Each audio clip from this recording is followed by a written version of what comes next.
The elevator stopped at a floor that didn't exist. St. Marrow Hospital had 12 floors. Everyone knew that. 12, not 13, not 14. 12. The elevator panel proved it. 1 through 12. Basement. Parking. Nothing else. Yet every night, at exactly 3:06 a.m., Elevator B stopped somewhere between the 9th and 10th floors. The doors opened, and for 23 seconds, a hallway appeared. No one was supposed to step out. That was the rule. Nurse Rebecca Vale learned the rule on her first night shift. She was 29, new to St. Marrow, new to the city, and too exhausted to care about old hospital superstitions. Her supervisor, Janet Mills, handed her a clipboard at 11:40 p.m. One thing. Rebecca looked up. If elevator B stops at 3:06, don't get out. Rebecca smiled. What floor? Janet didn't. That's the point. At 3:05 a.m., Rebecca entered elevator B carrying medication for room 918. She pressed 9. The doors closed. The elevator rose. Floor 7, 8, 9, then stopped. The display went blank. Rebecca frowned. 3:06 a.m. The doors opened. A hallway waited outside. Long, narrow, lit by old fluorescent tubes. The walls were pale green, not white like the rest of St. Marrow.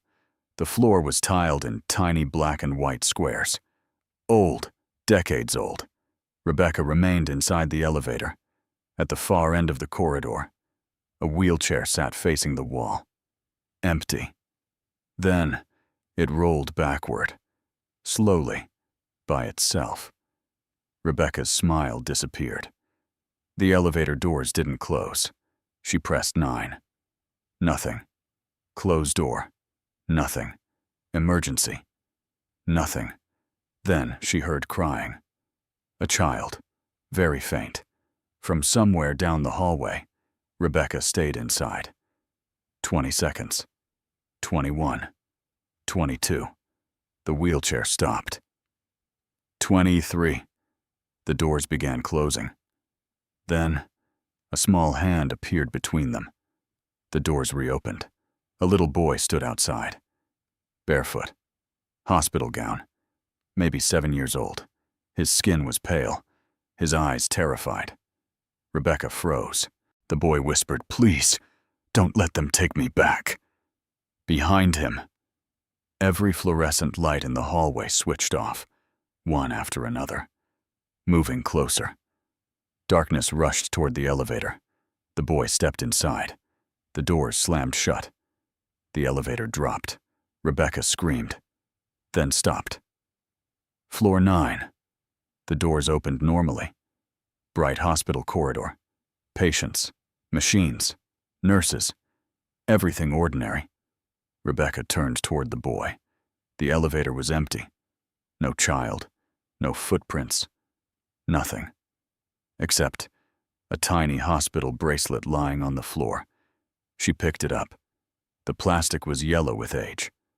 One name remained readable. Eli Vale. Rebecca stopped breathing. Vale, her surname. And beneath the name, a date of admission.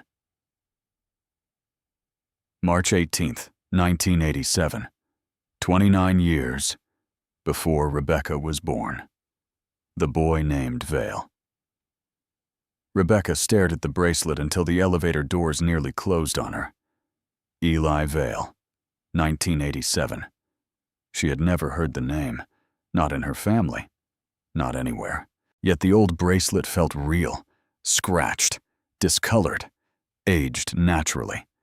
She slipped it into her pocket, then walked directly to room 918. The patient was asleep, medication delivered. Nothing unusual. Rebecca almost convinced herself the entire thing had been exhaustion, until she looked at the wall clock. 3:06 a.m. Still, the second hand didn't move. Rebecca checked her phone. 3:14. The wall clock remained frozen. 3:06. Then, it began ticking again. At sunrise, Rebecca asked Janet about the hallway. Janet stopped writing. "You got out?" "No." Janet looked relieved. "Good. But someone got in." Silence. Rebecca placed the bracelet on the desk. Janet's face changed. Not confusion. Recognition. "Where did you get that?" "You know it." Janet slowly stepped back. "No." "You do."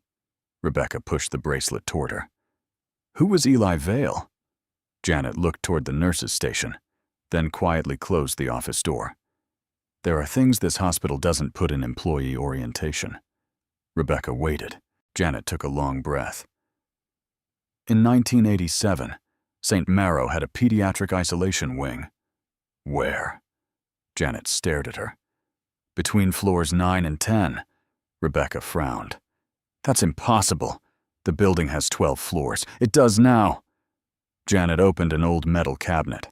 From the bottom drawer, she pulled out a faded blueprint. Rebecca spread it across the desk. The hospital was there.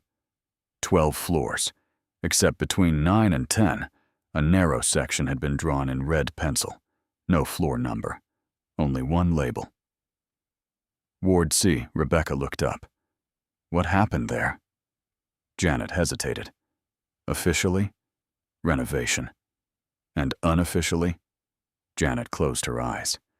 16 children disappeared. Rebecca felt cold. Disappeared?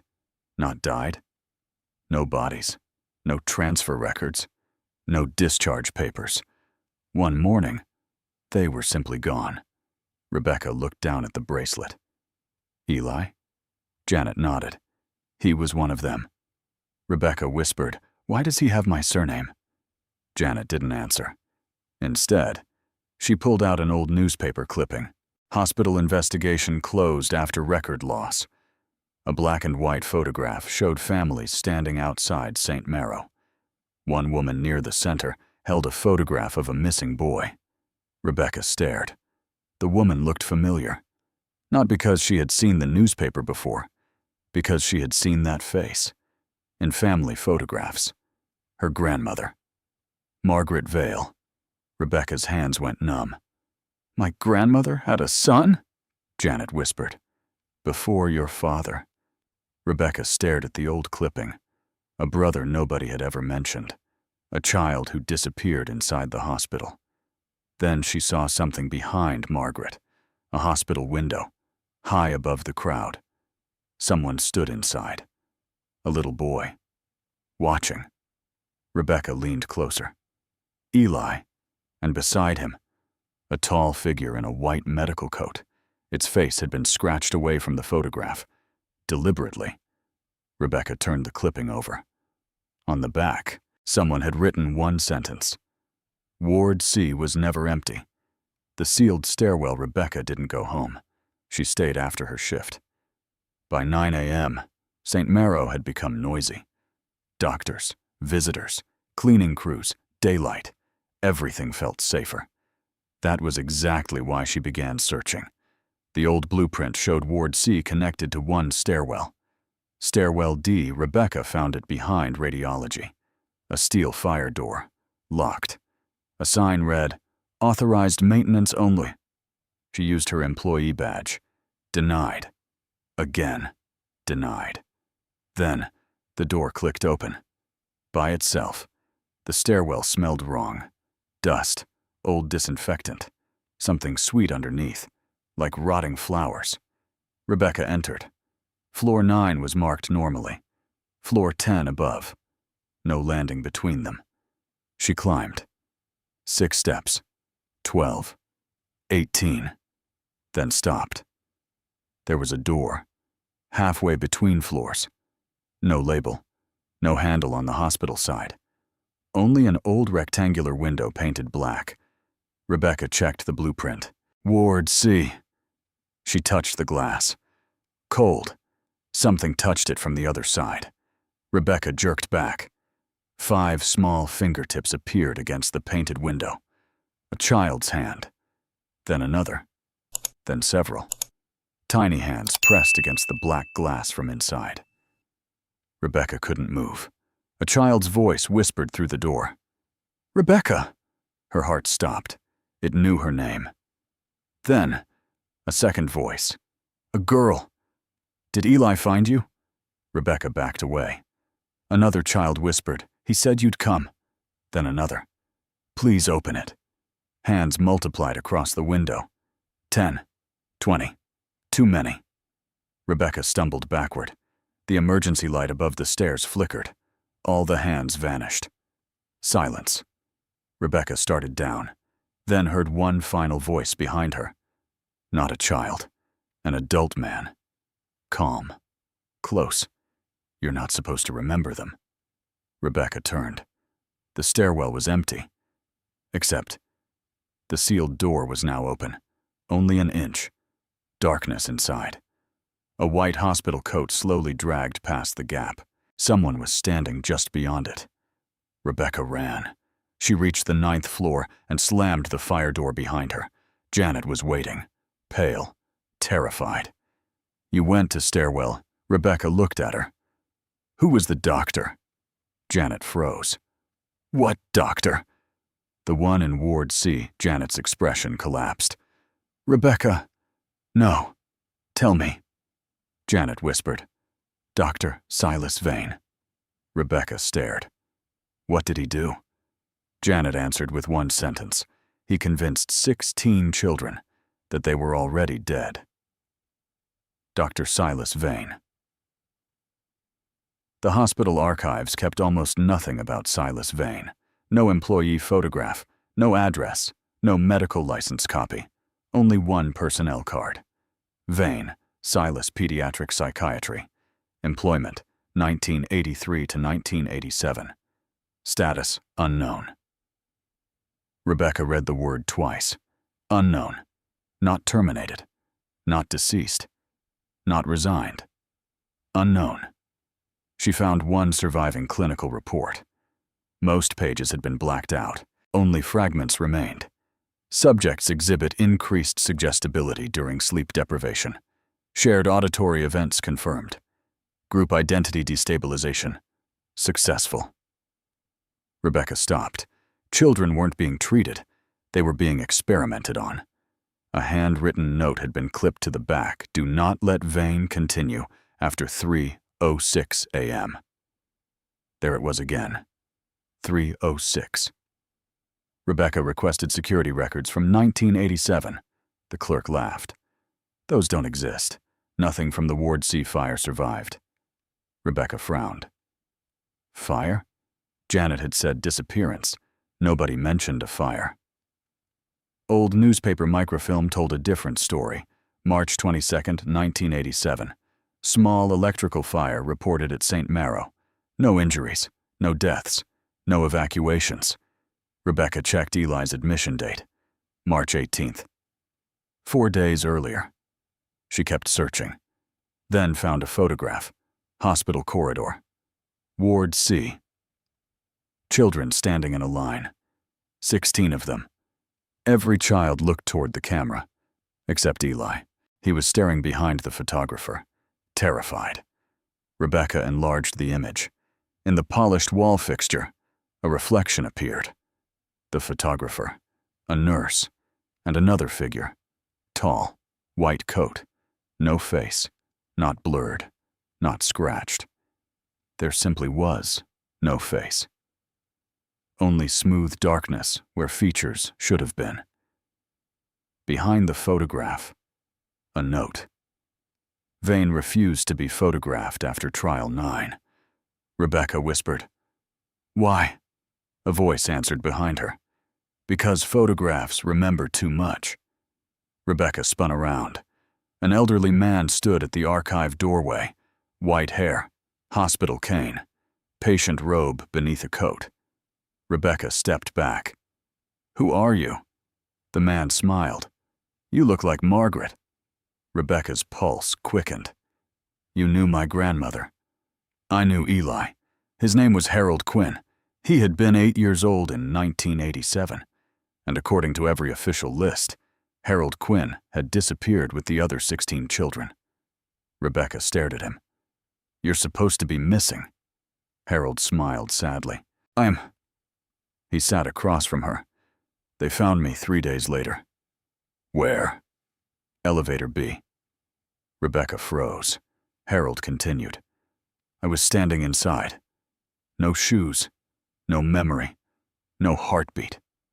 Rebecca whispered, "What?" "For 11 minutes. The doctors pronounced me dead. Then I woke up." Rebecca looked toward the archive door. "Where were you?" Harold's smile disappeared. "I don't know, but Eli stayed." "Why?" Harold looked directly into her eyes. "Because Dr. Vane needed one child, to keep the floor alive. The floor remembers." Harold refused to return to the hospital after sunset. Rebecca didn't blame him. They met at a diner across the street. He kept watching St. Marrow through the window, especially floors 9 and 10. Rebecca asked, "What do you mean Eli keeps the floor alive?" Harold stirred his coffee.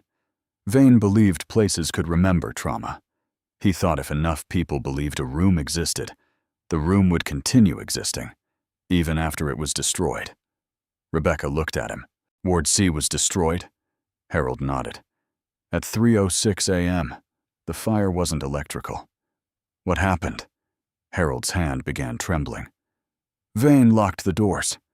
Rebecca felt sick. "With children inside?" "Yes." "Why?" "He said we needed to believe we couldn't leave, so the ward would remember us." Harold's voice dropped. The fire started. Smoke filled the hallway. Children screamed. But the doors, they opened somewhere else. Rebecca whispered, "The floor." Harold nodded. "We walked into a copy of Ward C, not the hospital. Something built from memory." Rebecca stared across the street. "So the hallway at 3:06 is still there?" Harold nodded. "And every night, it tries to add someone." Rebecca remembered the little boy entering the elevator. Eli got in. Harold looked horrified. "What?" "Last night. He entered elevator B." Harold stood so quickly his chair fell backward. "Oh." People in the diner turned. Harold lowered his voice. "If Eli left, then someone replaced him." Rebecca froze. "Who?" Harold looked directly at her. "You." Her phone vibrated. Unknown number. She opened the message. A photograph. Rebecca sleeping on a hospital bed. Green walls. Black and white tile.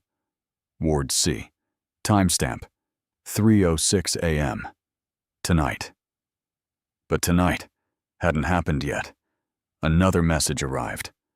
"Bed 17 is ready." Harold whispered there were only 16 children. Rebecca stared at the photo. Bed 17. For her, across the street, one window between floors 9 and 10 lit up. Impossible. No floor existed there. Behind the glass. 16 children stood watching Rebecca. Then, one by one, they raised their hands, all except Eli. He stood at the center, pointing behind her. Rebecca slowly turned. At the diner entrance, a tall man in a white coat was standing inside. No one else appeared to notice him. His face was hidden in shadow. He smiled and whispered, "Welcome back." Bed 17. Rebecca ran. She didn't remember leaving the diner. Only Harold shouting behind her. Then cold rain. Hospital lights. The automatic doors opening. She entered St. Marrow at 11:48 p.m. Too early. That mattered. At least, she hoped it did. Janet found her near elevator B. "You're not staying tonight." Rebecca showed her the photograph. Janet stared at bed 17, then covered her mouth. "No, you know it." Janet nodded. "My mother worked Ward C." Rebecca looked at her. "Why didn't you tell me?" "Because she made me promise." Janet's eyes filled with tears. She was there the night of the fire. She escaped. But she heard the children every night afterward. "What happened to her?" Janet whispered.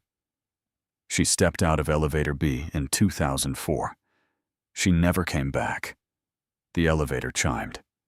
11:50 through. 3 p.m. Doors opened. Empty. Rebecca stepped inside. Janet grabbed her arm. "What are you doing?" "Ending it." "How?" Rebecca looked at Eli's bracelet. "By finding out why he stayed." 3:05 a.m. Rebecca stood alone inside elevator B. She had spent 3 hours riding between floors. Waiting. At exactly 3:06. The display went blank. The elevator stopped. Doors opened. Ward C waited. This time, every light was on. Every door open. Children stood silently in the hallway. 16. Eli at the front. Rebecca stepped out. The elevator doors closed behind her. No going back. Eli looked older than before, not physically. His expression. Exhausted. "You're not supposed to come in." Rebecca whispered, "You came out." Eli shook his head. "No." Rebecca froze. The boy in the elevator. Wasn't me. Every child turned toward the far end of the hallway. A figure stood there. Small, wearing Eli's face. Then the face stretched, lengthened, became adult. White coat. Dr. Vane. Rebecca understood. Vane hadn't used Eli to keep the floor alive. He had used Eli's identity to keep himself alive. Vane walked toward them. His face shifted constantly. Child, doctor, nurse, patient, every person the floor had taken. He smiled. Memory needs a face. Rebecca stepped backward. Vane pointed toward room 17. The door opened. Inside, a hospital bed waited. Leather restraints. Fresh sheets. Rebecca's name written above it. He whispered, "Lie down." Every child began crying. At exactly the same time. The 17th patient, Rebecca, didn't move. Dr. Vane approached slowly. The hallway seemed to stretch behind him. Longer, longer, until the elevator was impossibly far away. "You came voluntarily." Vane smiled. "That matters." Rebecca stared at him. "Why me?" "Because blood remembers." He looked toward Eli. "Your grandmother never forgave herself." Rebecca's stomach turned. "My grandmother?" Margaret was supposed to take Eli home that night. She was late. Vane smiled. "Guilt is such a durable thing," Eli shouted. "Don't listen!" Vane's face snapped toward him, not smoothly, violently, like something wearing skin incorrectly. Quiet. The lights flickered. Eli collapsed. Rebecca ran to him. His body felt ice cold. No pulse. Harold's words returned. No heartbeat. Vane whispered, "None of them are alive." Rebecca looked around. The children stared silently. Their memories, nothing more. Then Eli opened his eyes and whispered, "So are you." Vane stopped, for the first time. Fear, only a flicker, but Rebecca saw it. "What did you say?" Eli slowly stood. "You're not Vane." The hallway trembled. Eli looked toward Rebecca. He died in the fire. Rebecca stared at the shifting face. "Then what is that?" Eli answered. "The last thing he made us believe." The children began whispering. "He is Dr. Vane. He is Dr. Vane. He is Dr. Vane." The figure smiled again. Stronger. Rebecca understood. The creature existed because the children remembered Vane, because they believed he was still there. The floor remembered him, through them. Rebecca shouted, "Silas Vane is dead." Everything stopped. The creature's smile vanished. She repeated louder, "Dr. Silas Vane died in 1987. Cracks appeared across the walls. The children stared. Rebecca looked at Eli. "Say it." He hesitated, then whispered, "Vane is dead." A fluorescent light exploded. Another child repeated it. Vane is dead. Another. Then another. The hallway began shaking. The figure screamed. Not like a man. Like dozens of voices layered together. Rebecca turned toward room 17. On the bed, something was lying beneath the sheet, human-shaped. She pulled it back. A burned skeleton. Around its wrist, a hospital ID bracelet. Dr. Silas Vane. Rebecca stared. The real Vane had never left. His body had been hidden inside the remembered floor all along.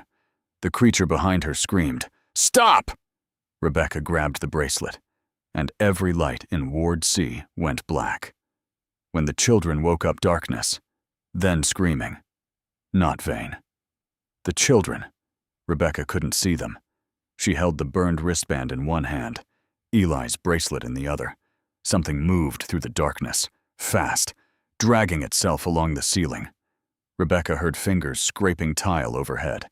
Then Vane's voice. Close. Rebecca! She stayed silent. Another voice. Her father's.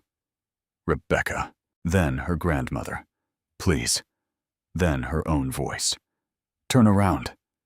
She didn't. A small hand found hers. Eli. This way. They ran. The hallway twisted around them. Doors appeared where none had been. Inside each room, Rebecca glimpsed people, nurses, patients, visitors, all those who had stepped off elevator B across the decades. Some sleeping, some staring at walls, some repeating the same movement endlessly. Ward C had collected far more than children. They reached an old nurse's station. 16 paper files lay across the counter, one for each child. Eli opened his. Every page was blank, except the final line. Patient accepted as structural memory. Rebecca whispered, Structural memory. Eli nodded. We're holding the place together. Rebecca looked at the other files. Every child had the same sentence. Then she found additional folders. Adults. Hundreds. Each ending. Memory added. The ward didn't only trap people, it used them as material. Every person who entered made the place stronger. A loud impact shook the corridor. Vane's voice thundered through the walls. You cannot leave, Eli whispered. He gets stronger when we're afraid. Rebecca looked at the files. Then we stopped being afraid. Eli gave a sad smile. We're children. Rebecca crouched in front of him. No. You were children. The words hit him. Slowly. He looked toward the others. 39 years had passed. They weren't children. Only their memories were. Rebecca stood. Remember something else. One girl whispered. What? Anything after 1987. Silence. We don't have anything. Rebecca looked at Eli. Then imagine it. The ward trembled. Vane screamed. Rebecca understood. Memory built the floor, but imagination could change it. One child imagined sunlight. A window appeared. Another imagined grass. Green vines burst through the tiles. Another remembered his mother's kitchen. A warm doorway appeared.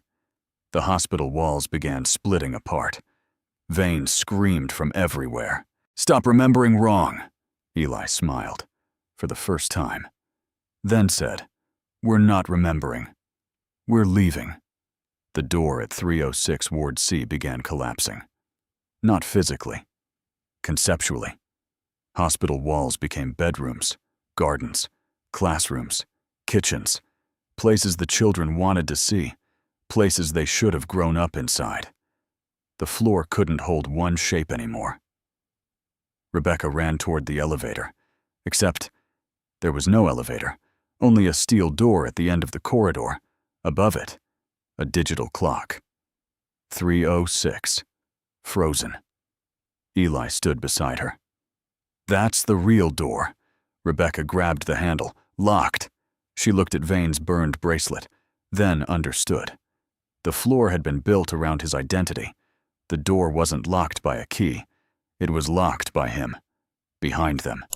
The creature crawled out of the collapsing hallway. No longer human. Too tall. Arms too long. Dozens of faces moving beneath burned skin. Every person it had imitated. Every fear it had stolen. Vane's voice came from somewhere inside. "You need me." The children gathered behind Rebecca. "No." The creature smiled. "Without me, you disappear." Eli looked at Rebecca. Is that true? She didn't know. If Ward C vanished, maybe they would too. 39 years of memory. No bodies. No future. No guarantee. Rebecca looked at the children, then at the door. Maybe. Fear returned to their faces. The creature grew larger, Rebecca continued. "But staying here isn't living." Silence. Eli nodded. "Open it." Rebecca pressed Vane's bracelet against the clock. 3:06 changed. 3:07. For the first time since 1987. Time moved. The door unlocked. Light flooded in. Not hospital light. Morning. Real morning. The children stared. The creature screamed. Rebecca opened the door. One by one. The children walked through. As each crossed, they changed. Not into adults. Into light. Soft. Warm. Then gone.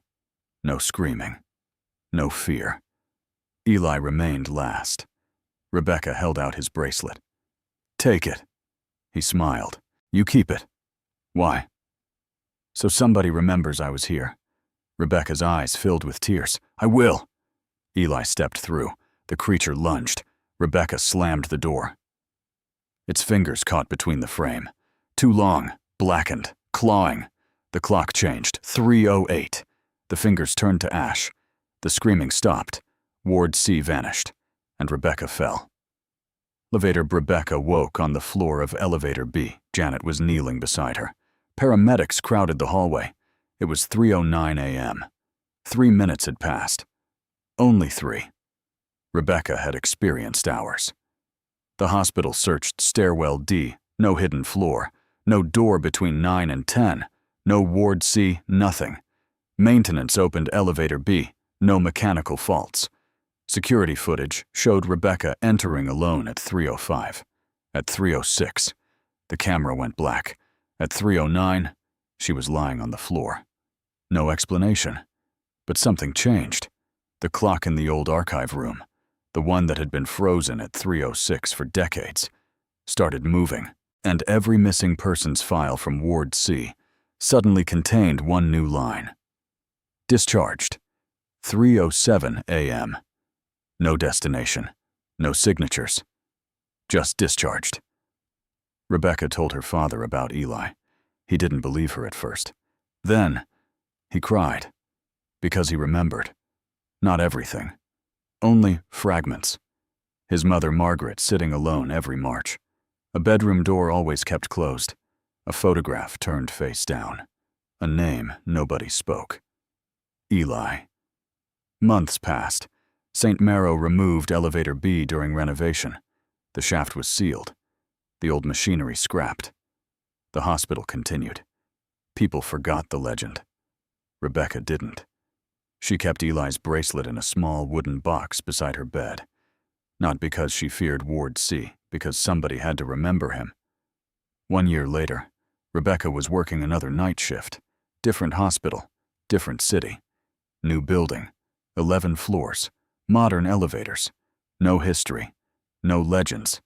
At 3:05 a.m. She entered the elevator, pressed 5. The doors closed. Her phone vibrated. Unknown number, one photograph. Rebecca opened it. A hospital corridor. Pale green walls. Black and white floor tiles. At the far end, a wheelchair facing the wall. Rebecca stopped breathing. The elevator display went blank. 3:06 a.m. The elevator stopped. The doors opened. A hallway waited outside. Not Ward C, different doors, different building, but standing in the center was a little girl Rebecca had never seen before. Barefoot, hospital gown, crying. She looked directly at Rebecca, then whispered, "You let the others out." Rebecca couldn't move. The girl slowly pointed behind her, at the wall. Dozens of small hands pressed outward beneath the paint. The girl whispered one final sentence. "Now this floor knows your name." The lights went out, and something inside the walls began walking toward her, the end.